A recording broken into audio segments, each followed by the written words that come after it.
Okay, great. Yeah. The book is obviously something very close to my heart.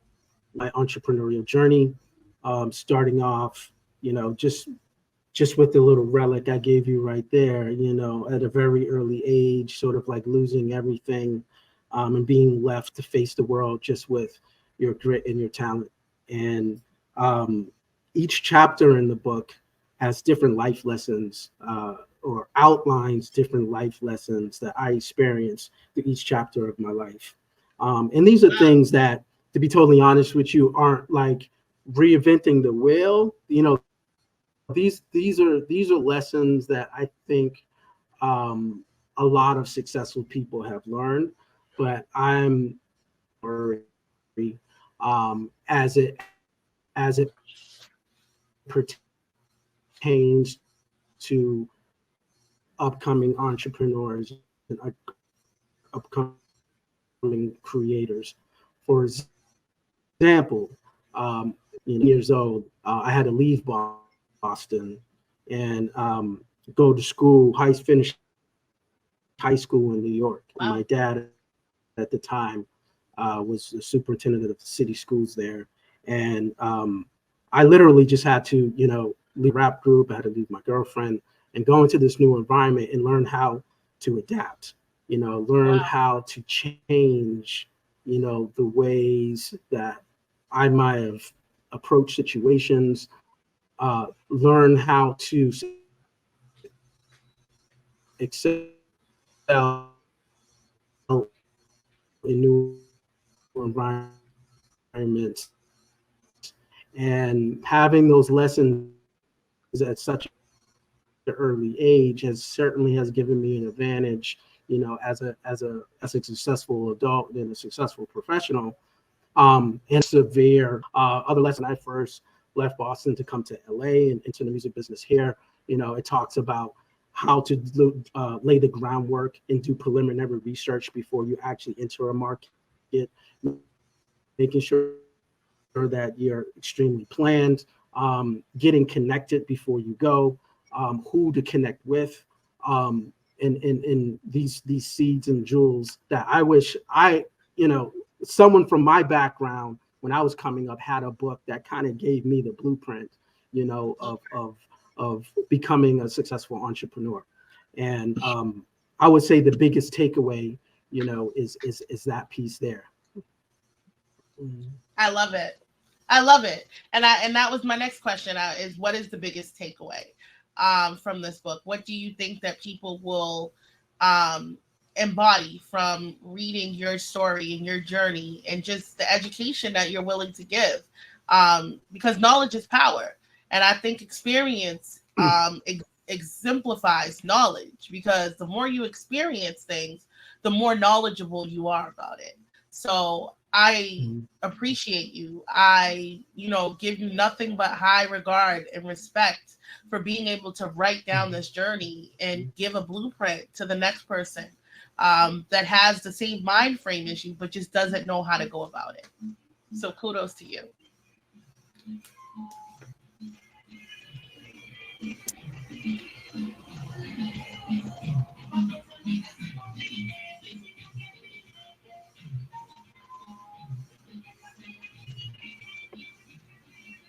Right. Yeah. It's it's inspirational. It's informative. I had a great co-author, Jennifer O'Connell, Oliver O'Connell. We had actually been working together. I would say close to 7 years.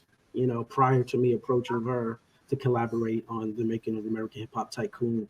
So obviously she's not on this call, but I want to make sure I give her a big shout out, Yes, because I of couldn't course. have finished this book project without her. And yeah, this just for upstart designers, new creatives. If you're thinking about starting a business, if you're already an entrepreneur, and you just need additional motivation, I personally find the stories of other people extremely inspiring, and you never know who you can learn from. So the target audience for the book certainly are upstart designers, people or artists that are getting started, and are looking for a reference, right, and some tidbits that they can take along the way and sort of use the book as a guide, to help them get from the different stages in their career to where they want to go.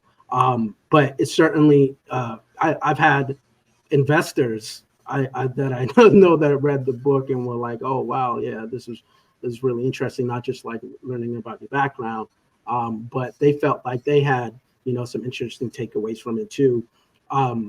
Another thing I wanted to talk about also is that there's also an underlying premise of the book, outside of just my entrepreneurial journey and the different lessons that I've learned throughout my career, but we're also calling out the influence of hip hop culture in corporate America.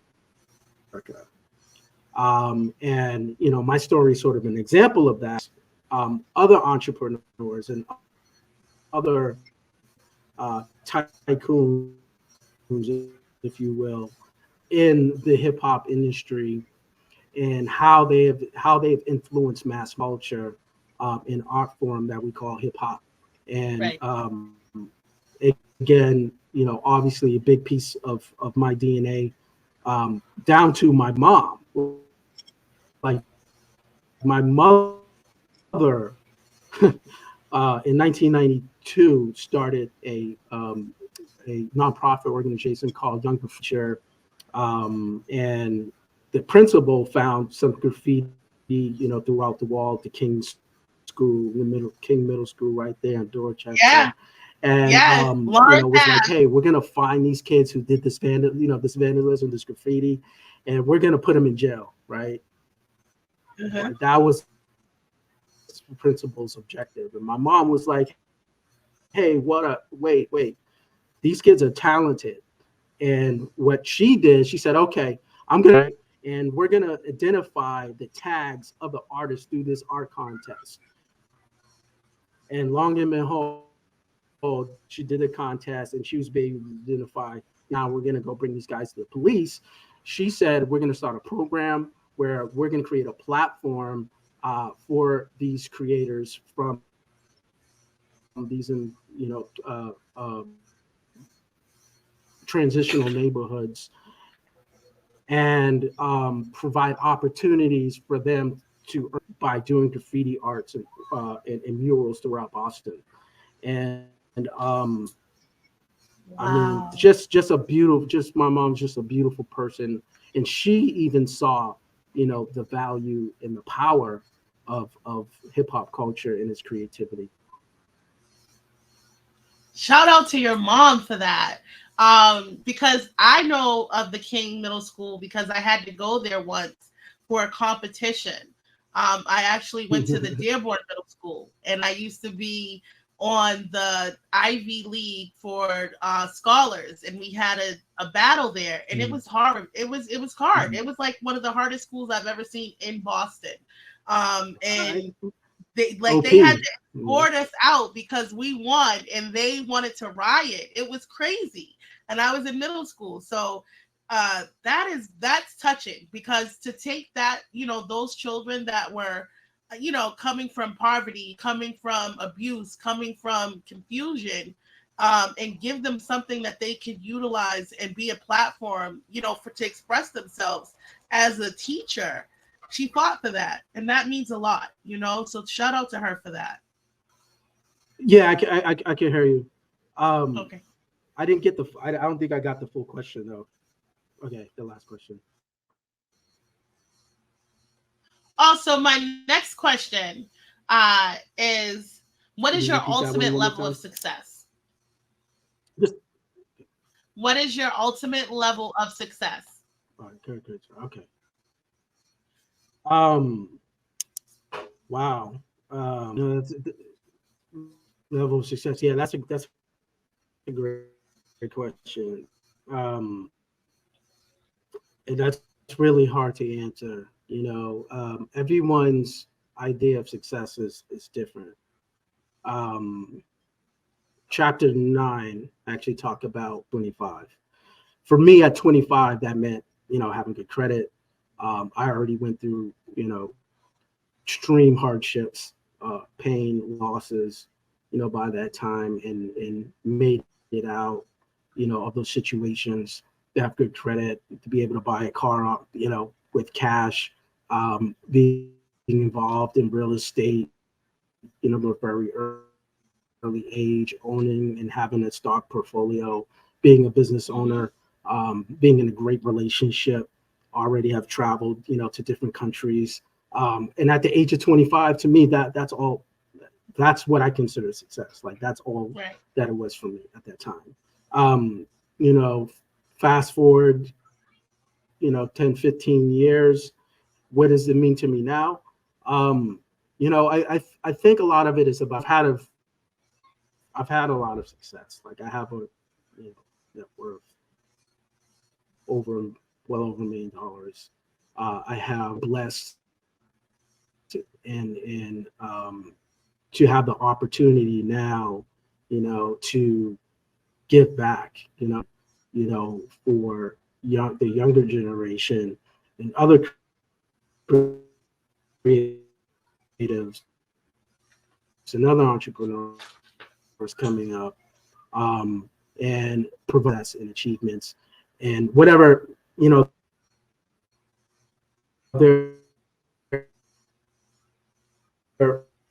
their profession. That's like there isn't. I don't even know that if that's like quantifiable. um,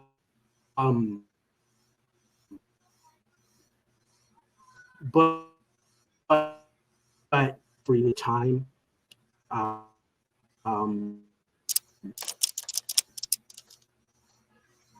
I guess to me that the global impact.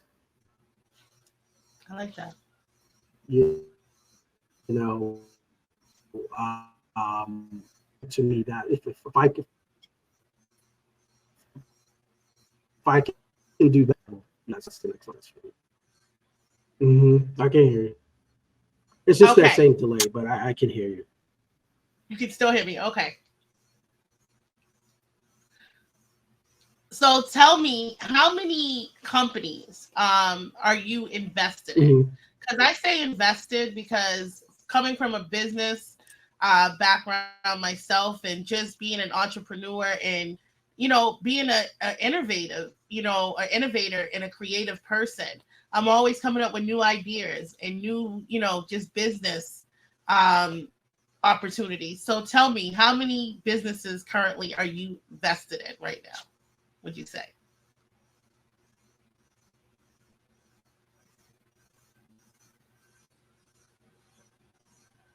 Oh, that's a really good question. So I'm, it's funny. My investment strategy is like totally the opposite of my entrepreneurial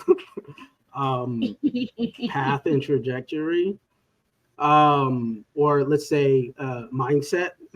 So I'm a very conservative investor.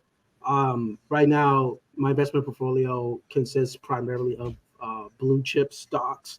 So these are very large companies, with share prices probably between $50 to $300 per share, which is interesting, right? Because I have tons of risk tolerance as an entrepreneur, but as an investor, I'm extremely conservative.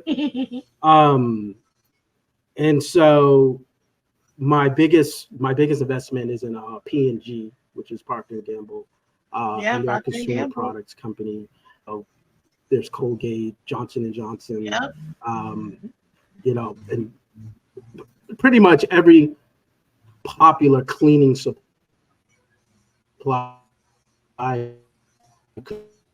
consumer product that you have in your kitchen or in your bathroom right now is a P&G product.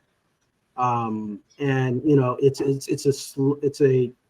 it's a time and demonstrate a very steady long-term growth trajectory. Right. versus, crypto and a little bit faster and higher. Mm-hmm. I am involved in outside of my own company, Spooler, which is a fashion tech company that utilizes technology to help people take control of what they wear. I probably have about 100,000 invested into that. And then there are two other companies that I'm involved with. I don't want to say too much about them right now, but one is a fitness product, and the other one is actually a music license company. What was the last one you said? Music licensing. That's a good A one. music licensing company that's been around for about 5 years. Wow. See, and that's the things Mhm. that, again, a lot of people don't know because you're so humble. Um, just, knowing Yeah, from social media, we can and have a separate conversation about specifically the opportunity in music licensing. yes, I like that.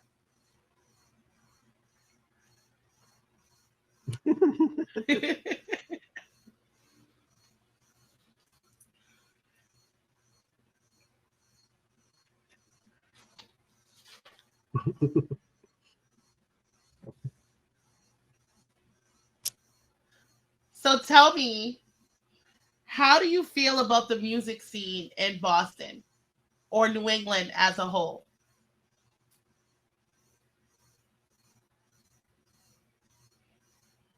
Um, one word, one word cut out. I heard New England as a whole. What was the first part of the question? I said, how do you feel about Boston or New England as a whole with the music industry?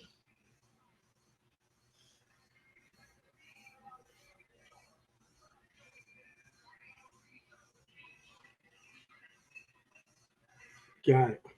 How do I feel about the music industry as a whole? Um, In New I England. think streaming platforms that are now really the number one outlet for musical content. I think that has given artists the opportunity to oh, in New England, okay. Um, man, I think New England has some of the most like talented people in all like various industries. But like, just look at right. You got New Edition. You got um, New Kids on the Block. Like you have actually has come out of Boston. They haven't Aerosmith. stayed in Boston because there really isn't an industry there that these artists can kind of tap into.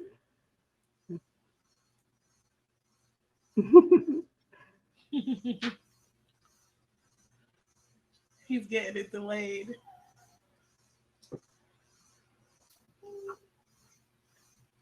I also know I just probably aged myself. Like I said New Edition and like New Kids on the Block. I know there are probably more contemporary Boston artists that have come out since then. Um, but in any event, um, no, there's a lot of talent in New England. But it doesn't have large record companies there. They're the Capitol, the Def Jams, the Universal. That always has been sort of a Achilles heel, let's call it, to the New England music industry. I think put your music on the largest platform and reach the most, the largest audiences. You have to Mm-hmm. go through channels that currently exist outside of hands down. I've met some of the most talented people musically and creatively in the Boston metropolitan. Yes, that's awesome. I want to ask you a question in regards to, I know who your sister is, Kim Janey. She was the first female elected mayor in the city of Boston. Are you And how does that? saying? I had to slip that one in. Female empowerment here. You know what I mean? I'm all about it. And to see her, get that opportunity, it was a blessing. It was like a lifetime. I was glad to see that in my lifetime.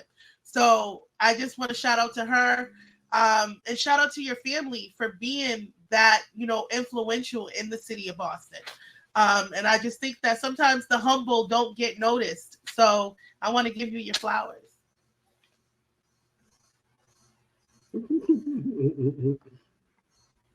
Some of the audio was breaking up there. Yeah. But it sounds like that was a shout out to Kim.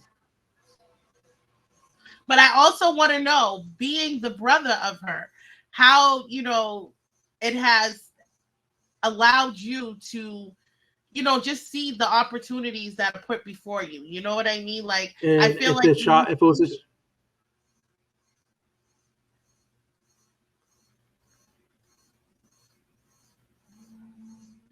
like, how much did that motivate you more to persevere?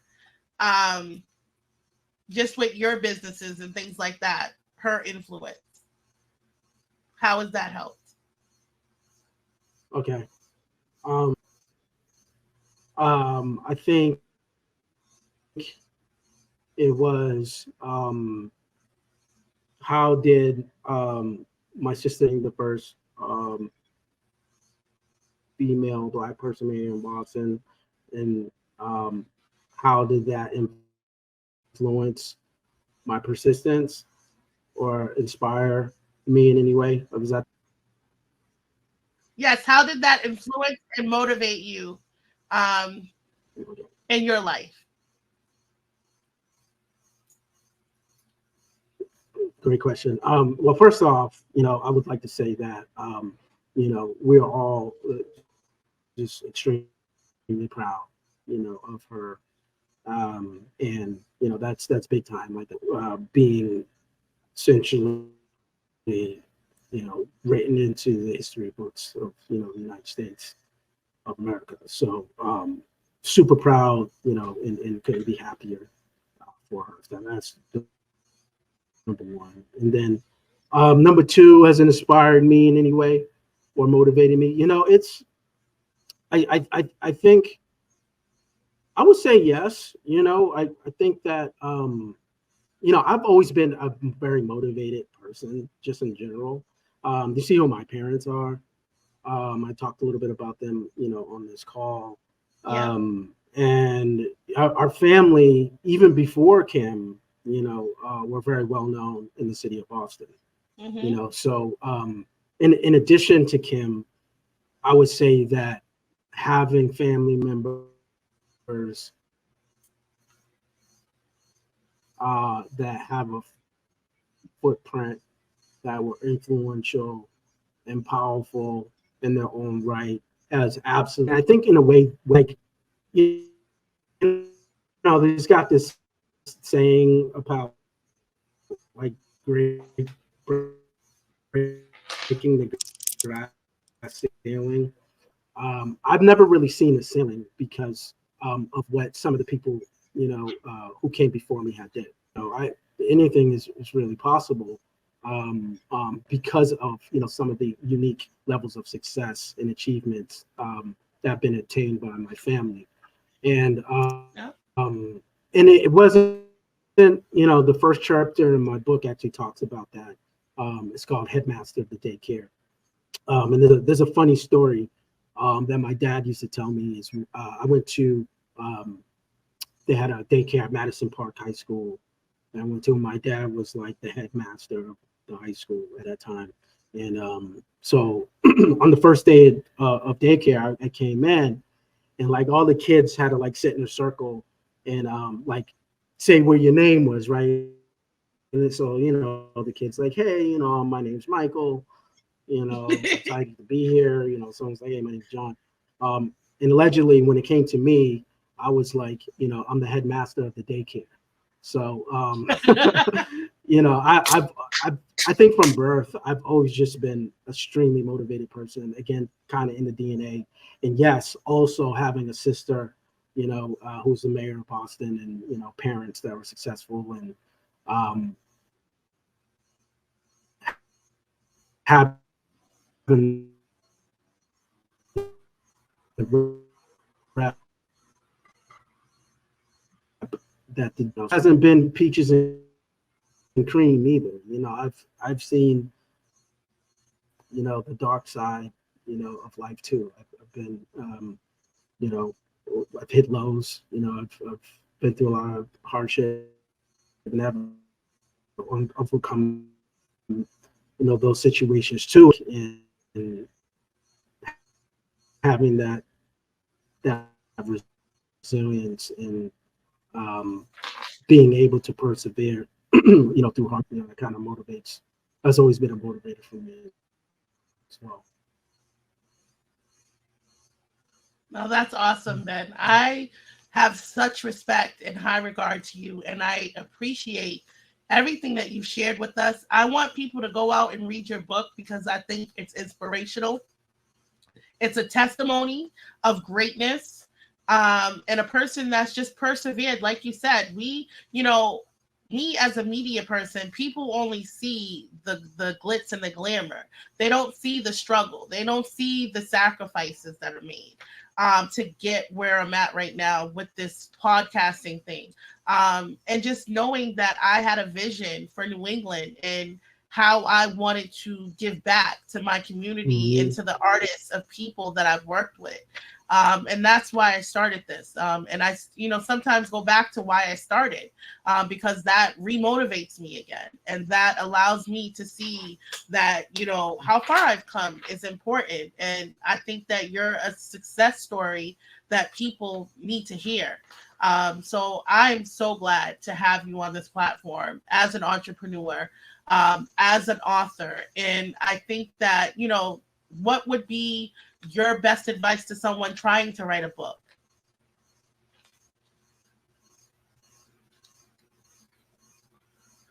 I'm long-winded. Great question. I would say organization. I'm going to say two things. One, the tangible piece of advice is organize. Okay. Organize your chapters, carve out the time, create a timeline, a roadmap, different milestones of the project and when you want to have those done. Find people that you can collaborate with. Doing anything by yourself it's just really makes the process extremely harder. We can use sports analogies. Michael Jordan really didn't become Michael Jordan until he started to make other people better, other players on his team better. Think about that concept and how you begin your book project. Know that it's going to take a team. It's going to take other people to move the needle and help you. It's a long, and it's a marathon. It's not a overnight thing, and you shouldn't expect that. So that's the tangible advice. The intangible advice is, don't give up. If you hit, hurdles or you come out the gate and it doesn't get the response that you want, like, just know that, it's. I guess I kind of mentioned something just a few seconds ago, but yeah, it's a marathon. Be in it for the long haul. It can take 3 to 4 years sometimes for books to really get the type of visibility they require or that you intend. This book was pretty successful out the gate. Landing in the top 100 in entrepreneurship, and then number 11 in books about personal success. And we were organized. We had a marketing plan together. And when it was time to launch, all we did was just implement a plan. And there wasn't any second guessing. Like this was a very calculated book, and the initial traction it got was because of how calculated we were with the launch. I love it. I love it that you understand strategy is the ultimate, importance of being successful. And you highlight that. Is to be strategic, is to have a plan, to set a goal.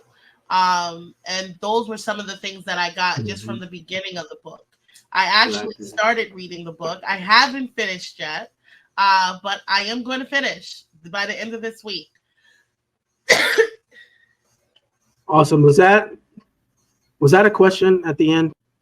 That last question, if that was a question. No, I said I'm going to finish by the end of this week. Oh, no, my response. It was just commentary.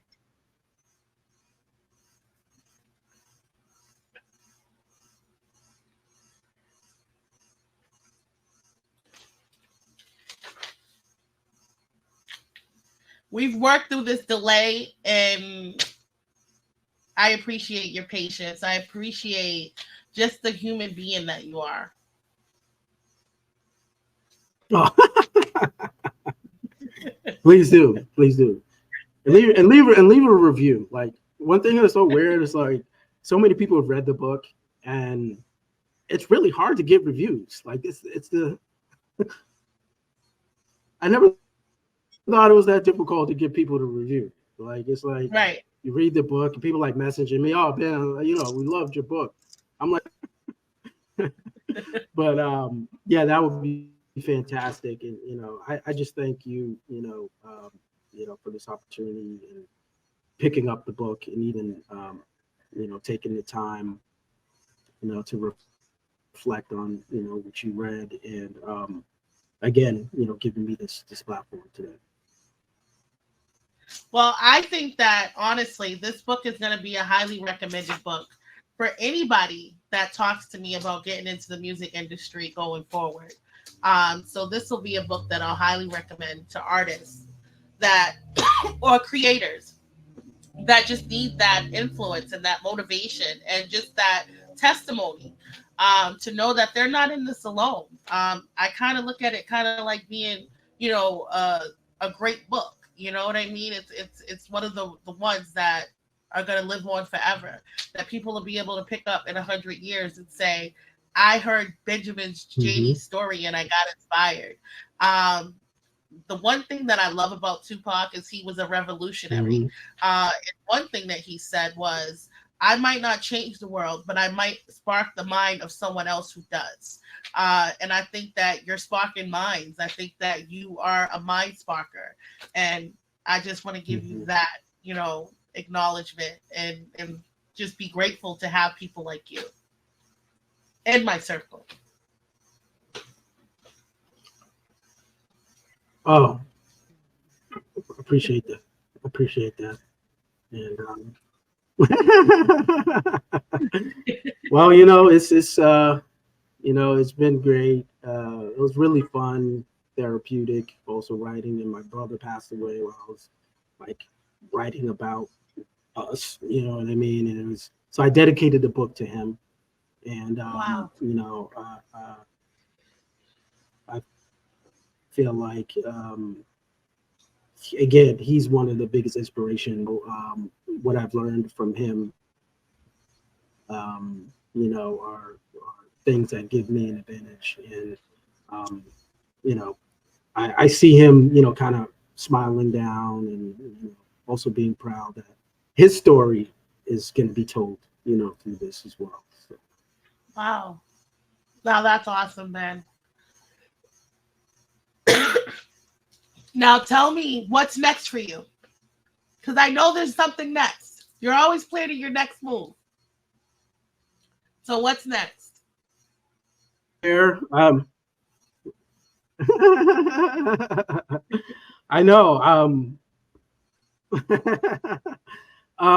So yeah, I'm really excited about the music licensing. It's actually an urban music library. I'm really excited about that opportunity. Um, I've actually have enrolled to attain my executive MBA, so that's also going to be excited. That's a 2-year program, and you know, I think that's going to bring, you know, business, you know, acumen to a whole nother level. You know, perhaps it's reinforcing things I know from you know, our hands-on level, and reinforcing it with theory, which I think you know, will all enrich and enhance my business experience. So those are two things that I have on the horizon that, you know, I'm very excited about. I'm looking forward to it. I just am putting your drop at the bottom of the screen. You guys can follow Benjamen Janey official. He's also on social media on Facebook by his first and last name. I think that he is a force to be reckoned with. I think that, you know, you'll be inspired, you'll be motivated just by the things that he posts and, you know, the things that he's about. And I look forward to it. I look forward to your seeing your journey manifest and seeing what's next for you.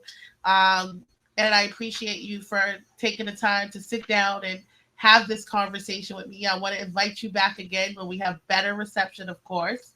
But is there any last thoughts? Anybody you want to shout out, or just anything you want to say before we wrap up?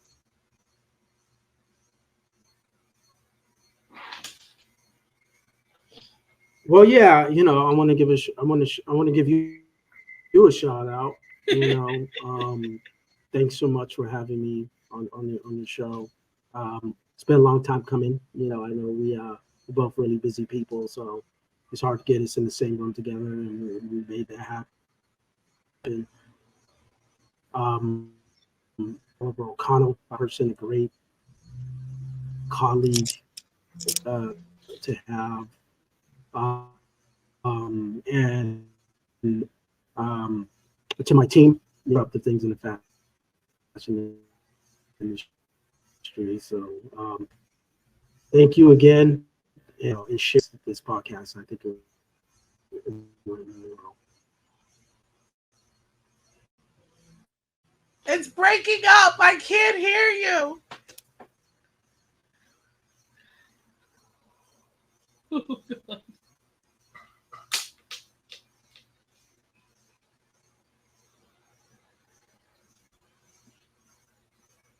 I'm trying to get the Get that last part of last? what he Did you said, you get that guys. last little outro? No, no.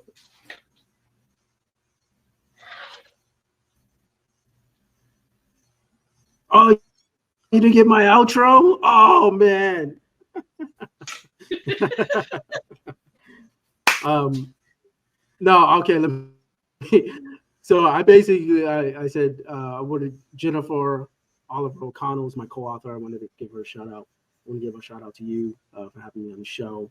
I'm really glad we were able to align our schedules and make it happen. And then my team at Spooler, Ivory Sully and Patton, and just the whole team out here. We're working on some really disruptive things and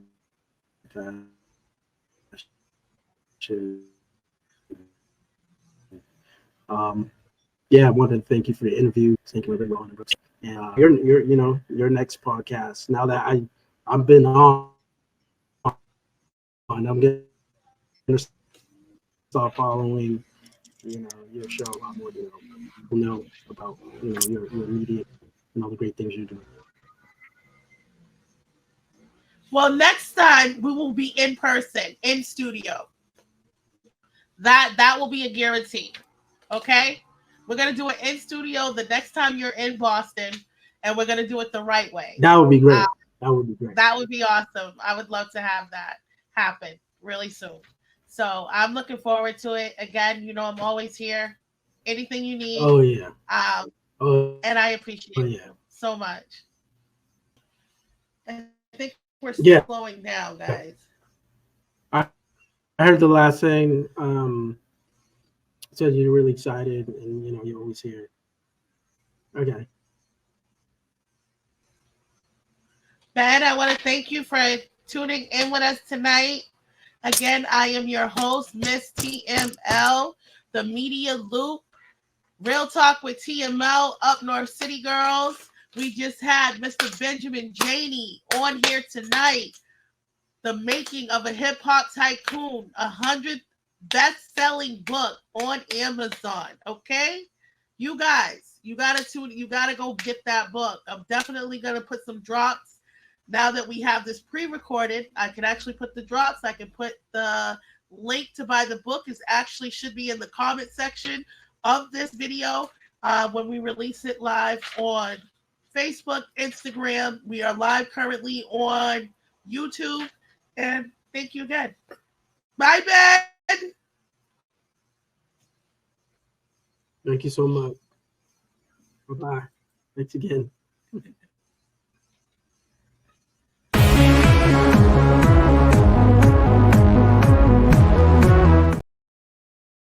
You gotta understand that this is about marketing. Like, this whole thing is about marketing. It's about your image. It's about your story. You gotta be appealing to people. A lot of artists just have MySpace and just have, you know, a couple songs and don't have a website, don't have marketing.